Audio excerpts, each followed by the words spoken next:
recién oficializado este año por este autor Filgueiras. La idea es tener una conversación informal, eh, sobre todo crítica, que nos ayude a pensar cómo la inteligencia artificial puede o no debe o debería usarse en la formación de políticas públicas en el campo que tal vez a nosotros nos puede interesar en particular, ¿no? Obviamente, el tema de políticas públicas tiene muchas aplicaciones, ¿no? Se puede hablar de AI en el campo de la salud pública, las contrataciones públicas, en tema del el sistema de justicia, etcétera, etcétera, ¿no? Pero el tema es bastante amplio, permite que uno pueda a conversar sobre estos temas con diferentes ejemplos. Así que voy a dejar a Miguel que nos dé los primeros 30 minutos de presentación del material. Y repito, esto es una conversación informal, no esperamos que alguien exponga en particular, pero la idea es dialogar y aprender a partir del texto y si es posible, superar las ideas que el texto nos ofrece, ¿no? Miguel, muchas gracias por estar. Muchas gracias. Gracias, Alberto. Buenas noches, Alberto, y a todos los presentes en este espacio. Como bien mencionaba Alberto, es como un club de lectura. Y en esta ocasión vamos a hablar sobre el libro que ya ha mencionado Alberto, y es este. Es Artificial Intelligence and Public Policy, escrito por Fernando Filgueiras, publicado por la editorial Cambridge Elements hace unas semanas atrás. Este libro se publicó en diciembre del 2025. Entonces, la dinámica es la siguiente. Yo he elaborado algunas notas en la diapositiva que ustedes ven en pantalla, y si en algún momento alguien quiere compartir, quiere comentar alguna idea, es libre y tiene toda la posibilidad. Puede encender su micro o levantar la mano para poder opinar o conversar. Entonces quiero comenzar comentando una historia real que el autor menciona en el libro. El caso del escándalo de los subsidios en Países Bajos. ¿Qué ha pasado? Miren, he colocado dos noticias de diferentes medios, dos notas sobre la historia. Más o menos, ¿qué es lo que ha pasado? El Estado holandés en Países Bajos utilizó la inteligencia artificial para poder filtrar las solicitudes de subsidios de las familias, de manera que se pueda evitar el fraude. El, el mecanismo funcionó hasta que muchas personas, muchas familias con perfiles étnicos específicos fueron acusados de fraude, acusados injustamente. Esto fue tan grave que incluso 35.000 padres fueron acusados de cometer fraude.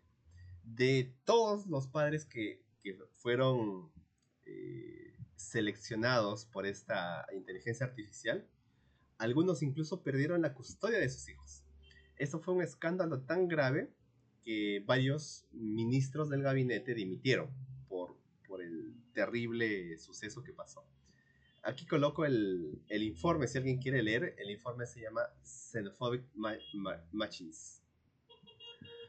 Entonces, teniendo en mente este caso, que se podría analizar con mayor detalle, quiero comentarles brevemente lo que vamos a ver ahora. Primero, ¿cuál es el nuevo paradigma que nos muestra el autor? Es interesante los términos que utiliza, la perspectiva desde la cual nos muestra cómo se va a tratar ahora las políticas públicas en el futuro, a corto, mediano y largo plazo, cómo afecta esto en la elaboración de las políticas, y él nos impulsa o nos recomienda cómo debe ser la gobernanza en el futuro. Empecemos entonces con la primera sección, que es el nuevo paradigma. El autor dice lo siguiente: la inteligencia artificial no es solo una herramienta más, no es como un Word potenciado, no es como Microsoft con esteroides, no. Él dice que la IA es una reingeniería sociotécnica. Y vamos a explicar qué es esto de reingeniería sociotécnica. Según el autor, este rediseño afecta la realidad política en dos sentidos. Por un lado, la dimensión social y por otro lado, la dimensión técnica.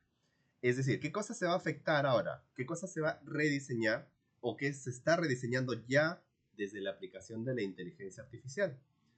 Por ejemplo, se están rediseñando los procesos humanos, la elaboración de las leyes, las jerarquías burocráticas y los valores éticos. A nivel de la técnica, los algoritmos en la gestión pública va a tener mayor preponderancia, mayor protagonismo. Los datos, los servidores y el código. Y estos cuatro elementos que vemos al final lo vamos a ver más adelante de manera más profunda. Entonces, la IA no es solo una herramienta, es un rediseño del sistema. Eso es lo que dice el autor. Un ejemplo. Siempre voy a poner ejemplos para poder entender mejor cómo funciona esto de la IA en las políticas públicas. Por ejemplo, el CityBrain es una plataforma de gestión urbana inteligente.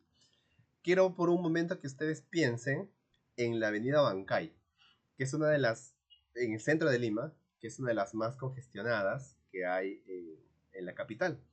Imagínense si tuviéramos cámaras, sensores de GPS, Big Data e inteligencia artificial, de manera que el semáforo pueda optimizarse y regular el tráfico sin necesidad de policías de tránsito, desde las 00 horas hasta el final del día. Imaginen toda ese sueño que parecería imposible sin necesidad de rompemuelles, de viaductos como se está planeando para la ciudad, simplemente con inteligencia artificial. Esto ya existe actualmente. Si ustedes quieren pueden ingresar a internet y ver el CityBrain y ver cómo funciona, con cámaras, sensores, servicios de emergencia, etcétera, etcétera. Suena bien, suena interesante, suena simpático. Entonces, el autor dice que hay una reingeniería sociotécnica que va a generar una inteligencia híbrida, otro término que el autor introduce. ¿Qué es la inteligencia híbrida en la gestión pública? Es la interacción entre humanos y máquinas.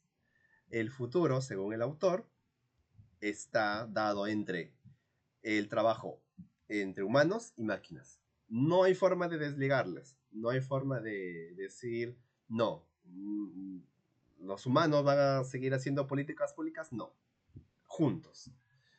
Lo que el autor advierte es que esta inteligencia híbrida va a afectar la agencia epistémica. Eso lo vamos a ver en un momento. La IA va a transformar la capacidad de los políticos para formar, revisar y justificar las creencias. Esto de la agencia epistémica y de la inteligencia híbrida lo explico con mayor detalle aquí. En relación a la inteligencia híbrida, dice que desde ahora en adelante, y es posible que muchos de nosotros ya hayamos sentido esta experiencia. Él dice que la toma de decisiones humana ya no puede ser independiente de la inteligencia artificial en el campo de la gestión pública. El político ya no decide solo, ya no. ¿Y qué es la agencia epistémica según el autor? Es la capacidad para adquirir conocimiento, evaluarlo y decir qué es verdad y qué no es verdad. Y según el autor, esta es la parte más sensible y problemática de la asimilación de la inteligencia artificial en la generación de políticas públicas. Y vamos a ver por qué. La agencia epistémica que tienen todos los políticos, en general, todos los seres humanos, tiene tres momentos. Uno, cómo adquirimos conocimiento, cómo lo evaluamos y cómo decidimos que es verdad o cómo lo justificamos. Y vamos a ver cómo en cada una de estas tres etapas o tres momentos la inteligencia artificial afecta este proceso. Primero, está la formación de creencias. ¿Cómo se hacían antes las políticas públicas? Ya sea que el político o el técnico lee informes, hacía estadísticas, hacía métricas, hablaba con asesores, eso es importante y más adelante vamos a ver por qué. Y también estaba influido por su ideología. Eso era la forma clásica de formar creencias para la gestión pública. A partir de ahora esto va a cambiar. Y el autor dice que ahora el algoritmo puede predecir. Y esto influye en la formación de creencias del gestor público o del que hace las políticas públicas. En segundo lugar está la revisión de creencias. El político antes creía que una política, una medida, una propuesta era buena, pero el modelo de inteligencia artificial, gracias a su capacidad de simular, le puede decir, esta política en el futuro va a tener resultados negativos. Así que, ¿qué va a pasar? El político va a cambiar su postura y por lo tanto su política pública. En otras palabras, la inteligencia artificial se convierte desde ahora en un filtro de la realidad. Antes el político decía, vamos a implementar una ley para generar estos efectos, pero no tenía la capacidad de hacer una simulación. La inteligencia artificial sí puede hacer eso. Imagínense cómo se podría implementar políticas alimentarias con simulaciones. Eso cambia mucho la realidad. Y en tercer lugar, según el autor, esta es la parte más delicada, la justificación de creencias. Para que una política sea válida, esta tiene que estar justificada. De manera clásica, la justificación era ética o era la forma tradicional de hacerlo. Pero ahora la justificación está basada en la presencia de datos. Si hay datos y un modelo lo respalda, entonces esa política o esa creencia se justifica. Aquí aparece el algoritmo. El algoritmo se convierte entonces en criterio de veracidad. Por eso el autor dice que la agencia epistémica de los políticos va a ser alterada de manera radical. Otro factor que menciona el autor es el impacto en las ciencias políticas. Y el autor utiliza una referencia que vamos a ver en la siguiente diapositiva. Y él dice que se va a afectar incluso las raíces mismas de la disciplina, de las ciencias políticas. ¿Y esto por qué?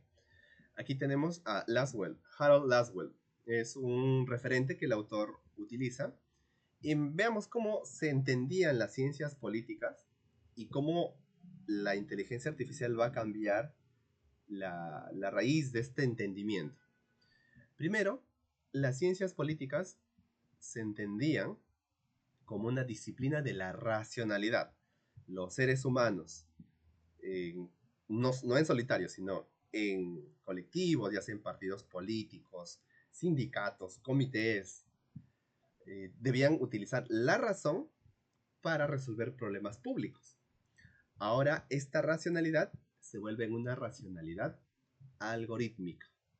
La inteligencia artificial ayuda a la racionalidad, pero gracias a los algoritmos.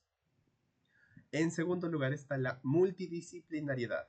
Si los políticos quieren implementar políticas públicas, necesitan el conocimiento de la sociología, la antropología, la politología, la historia, el urbanismo, diferentes ciencias que trabajando de manera coordinada van a poder generar mejores propuestas políticas. Ahora no, hay una nueva disciplina dominante y esta nueva disciplina es la ciencia de datos. Finalmente, las ciencias políticas tenían como orientación la resolución de problemas reales. Esa era, según Harold Lasswell, el motor principal de las ciencias políticas. Hay problemas humanos, hay problemas en las ciudades hay que resolverlos. Con la incursión de la inteligencia artificial, este problema cede su lugar a un nuevo enfoque, que es la optimización del sistema. No importa tanto el problema, ahora importa optimizar el sistema. Eso en relación a la reingeniería sociotécnica. Cómo está cambiando la visión del político, cómo está cambiando la disciplina. Y en segundo lugar vamos a ver cómo pasamos de un gobierno digital a un gobierno disruptivo. Y el autor hace un juego de palabras. Primero estábamos en una etapa de digitación y hemos pasado a una etapa de digitalización. Y tal vez ustedes puedan recordar que hace 15, 20 años, cuando la computación recién empezó a ser masiva en el país, muchos trámites eran a mano. Cuando la computación empezó a hacerse masiva, pasamos de lo impreso, de lo manual, a lo digital, a la digitación, es decir, utilización de la computación. Pero pasamos de la digitación, de lo digital, a la digitalización. Es decir, pasamos de usar las computadoras de manera como un procesador de datos a utilizar métodos sociotécnicos, es decir, a utilizar la inteligencia artificial para mejorar contextos institucionales. Ha sido un salto que ya en algunos otros países se está utilizando de manera más profunda. Esto genera una gobernanza anticipatoria, es decir, se pasa de gestionar el presente a predecir el futuro.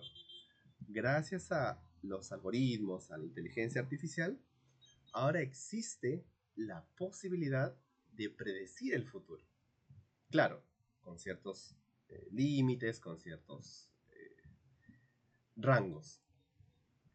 Y para entender cómo ha sido este cambio tan brutal, les voy a proponer una metáfora, una alegoría, una imagen que se van a recordar y van a poder entenderme mejor.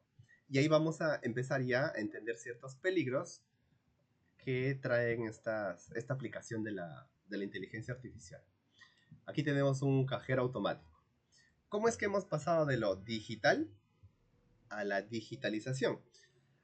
Antiguamente, el banco, tú ibas, pasabas tu dinero al cajero, a la ventanilla, él hacía tu trámite y así se cerraba la operación. ¿Qué pasó? Hubo un cambio. El cambio es el cajero automático. Tú ya no necesitas ir a un banco como un ser humano. Vas al cajero, depositas, transfieres, retiras, haces todo lo que tú necesitas solo. Muy bien, esa sería una analogía del gobierno digital. ¿Qué cosa sería un gobierno digitalizado, según el autor? Imaginemos que el banco elimina al gerente, elimina a todas las personas que trabajan en el banco y plantea un algoritmo.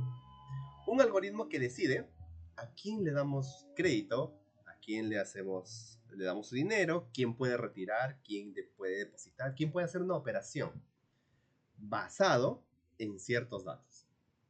Entonces, no solamente es que la ventanilla desapareció, ha desaparecido incluso el banco como estructura física. Hay una inteligencia, incluso podemos decir transhumana, superhumana, que gobierna el banco. Y esto tiene sus peligros, como ya hemos visto en el caso de los Países Bajos. Ahora vamos a hablar de los peligros.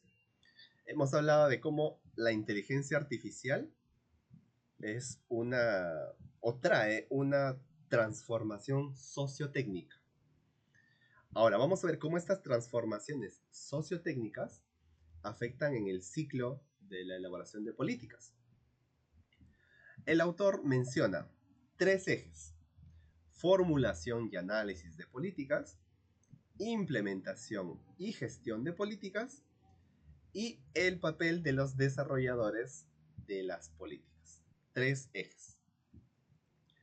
Primer eje: formulación y análisis. ¿Qué dice el autor? que ahora, y esto ya lo hemos visto, se están utilizando la inteligencia artificial, por ejemplo, para la creación de propuestas legislativas. Claro, en nuestro caso, en el Congreso, se ha utilizado la inteligencia artificial para hacer una ley, pero lo han hecho muy mal, porque incluso ustedes saben que cuando termina el resultado de la IA, te da una recomendación, te dice si quieres puede hacer esto, te da un mensaje. Ese mensaje estaba dentro de la propuesta legislativa. Entonces hay otros lugares en los que sí hay propuestas legislativas fundamentadas y de forma casi instantánea, con evaluación de impacto de propuestas legislativas. También está la simulación de la vialidad. La Municipalidad de Lima está planteando de forma, no sé, no encuentro el objetivo. Quiere colocar en la Javier Prado varios viaductos, cuando en la práctica de la ingeniería civil y en el urbanismo, los viaductos aéreos ya no están construyéndose porque no son viables, no son necesarios, no son útiles. Pero aquí se está construyendo.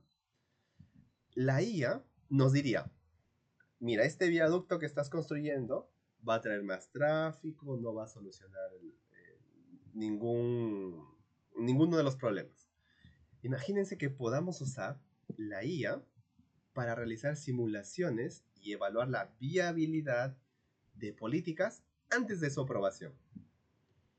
Esto sería muy beneficioso para poder resolver ciertas problemáticas. Porque ya no estaríamos ensayando y viendo si hay un error. Por ejemplo, esto de prohibir que haya dos motorizados, de que las placas de los motorizados deben ser más grandes. Ya no habría eso. Ya la política está implementada, la IA simuló y dijo, este es el mejor. Esa es una de las potencialidades en la formulación. Uno de los riesgos y de los cambios que van a venir en el futuro cercano es la fuente de asesoría. Recuerden ustedes que cada congresista tiene un pool de asesores, que ya sean abogados, urbanistas, arquitectos, sociólogos, le dan su expertise. Ahora, las nuevas fuentes de asesoría van a ser ya no la academia, ya no políticos, ya no expertos, sino va a ser la inteligencia artificial. Y por lo tanto, necesitaremos datos, grandes datos, o como se conoce en este mundo, la Big Data. El eje 2, que es la implementación y gestión, la IA optimiza la estructura del sector público. Claro, miren, si ya la IA me puede dar simulaciones y me puede asesorar mejor, ya no necesito mucha burocracia horizontal. Puedo hacer una gobernanza más vertical. Ahora, la inteligencia artificial combinada con la robótica aumenta la velocidad y capacidad de respuesta del Estado. Este es otro elemento bien interesante porque, según el autor, todo según el autor, la IA podría hacer más eficaz el Estado. Y eso es algo que todos los ciudadanos estarían contentos. ¿Por qué? Porque no solamente sería más veloz, habría más capacidad de respuesta, sino porque hay tareas repetitivas que se podrían automatizar mejor. Hay trámites que demoran mucho tiempo en universidades, en ministerios, en el Poder Judicial, en el Legislativo, que se podrían hacer más rápido si se delegaran esas tareas a la inteligencia artificial. Hasta este punto, hemos visto que, según la mirada del autor, hay mucha promesa, pero no es tan... El autor es muy objetivo al mostrarnos la potencialidad, tanto negativa como positiva. Y aquí vamos a ver el papel de los desarrolladores. Es decir, que aparece un nuevo actor. Si antes los actores eran el político, el técnico, el asesor o la ciudadanía como fuerza que impulsa o evita que una política se aplique, ahora aparecen los ingenieros como actores públicos. Y aquí aparecen los grupos de interés. Y aquí aparecen los primeros peligros de esta incorporación de la IA. ¿Por qué? Porque para la aplicación de la IA se necesita la Big Tech. O sea, el uso de infraestructura privada, nube, servidores y, desgraciadamente, como ya lo ha dicho la escritora Susana Zuboff en el libro El capitalismo de la vigilancia, que estamos como retornando a una época de eh, feudalismo tecnológico. Nosotros ahora somos los campesinos de los señores feudales que son Amazon, Apple, Facebook, Google, X, etc. Ellos son ahora los grandes, los monopolios intelectuales. Toda nuestra data está en sus servidores. Entonces, estos señores de la Big Tech son los nuevos grupos de interés, porque ellos promueven la inteligencia artificial, por lo tanto, ellos se vuelven centrales en el diseño de las políticas. En segundo lugar, el autor advierte y dice, las tecnologías no son neutrales. Justo hoy estaba leyendo un artículo sobre la inteligencia artificial y decía por qué la gran mayoría de las inteligencias artificiales tienen nombre de mujer o de los servidores, ¿no? Como por ejemplo Alexa o algunas otras inteligencias artificiales. Es más, el artículo decía que hay una inteligencia artificial oncológica que tiene voz de varón y que no es por nada, o sea, no es casual, no está dejado al libre albedrío la colocación de nombres y la utilización de voces. Entonces las tecnologías no son neutrales. ¿Por qué? Porque los desarrolladores, los ingenieros que han planteado las inteligencias artificiales, introducen valores, intereses y visiones en el desarrollo de los algoritmos. Recordemos el caso de Países Bajos. ¿Quiénes fueron los perjudicados? Los que tenían un perfil racial específico. Un caso interesante es el tema de salud, por ejemplo.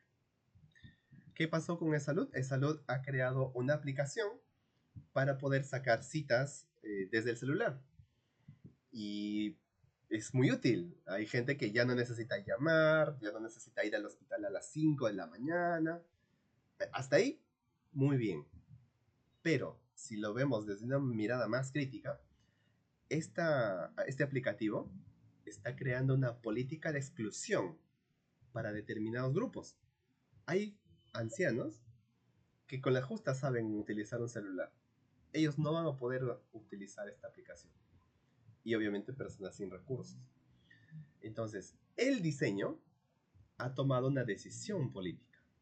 Y esto es lo que va a pasar de ahora en adelante.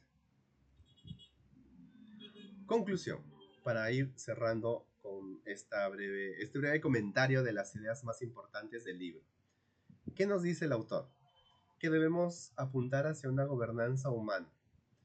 Se necesita que exista vigilancia, supervisión humana en los mecanismos de gobernanza. La IA, querramos o no, va a ser parte de la elaboración de políticas públicas. Por lo tanto, se necesita supervisión humana. Y también se necesita transparencia, porque la IA en ocasiones funciona como una caja negra que no rinde cuentas a nadie. Es necesario que la ciudadanía organizada pueda exigir transparencia y responsabilidad.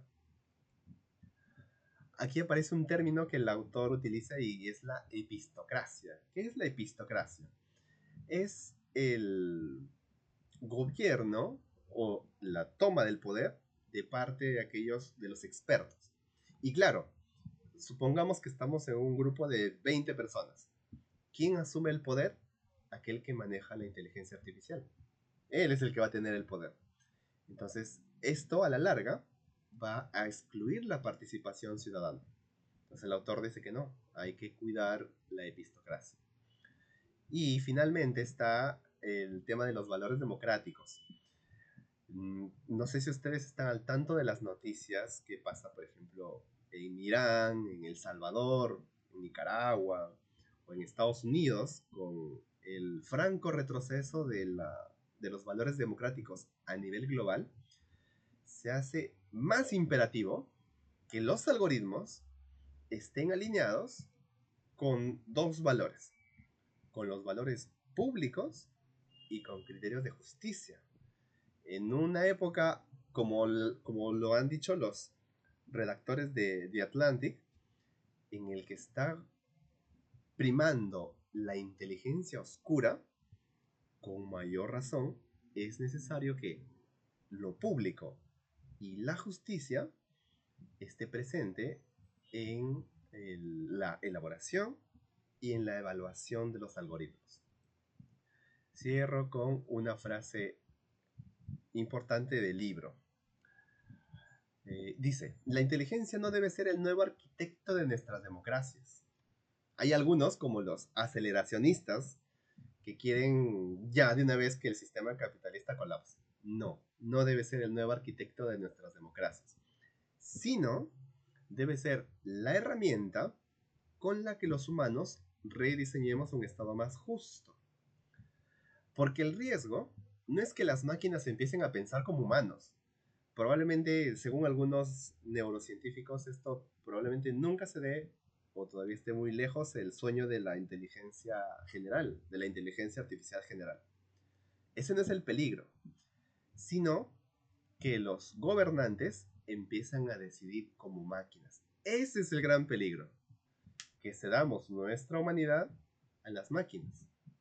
Entonces, el llamado del el autor es a una gobernanza humana. Muy bien, eso sería todo de mi parte. Le cedo el espacio a Alberto para que pueda seguir con la siguiente sección. Miguel, muchísimas gracias. Excelente resumen, muy pedagógico, muy claro, muy propio de un educador a propósito. Muchas Gracias. gracias, muy efectivo. No sé si la doctora Revilla todavía está disponible para que nos haga sus comentarios Sí, o qué rico, reacciones. Sí, gracias. adelante.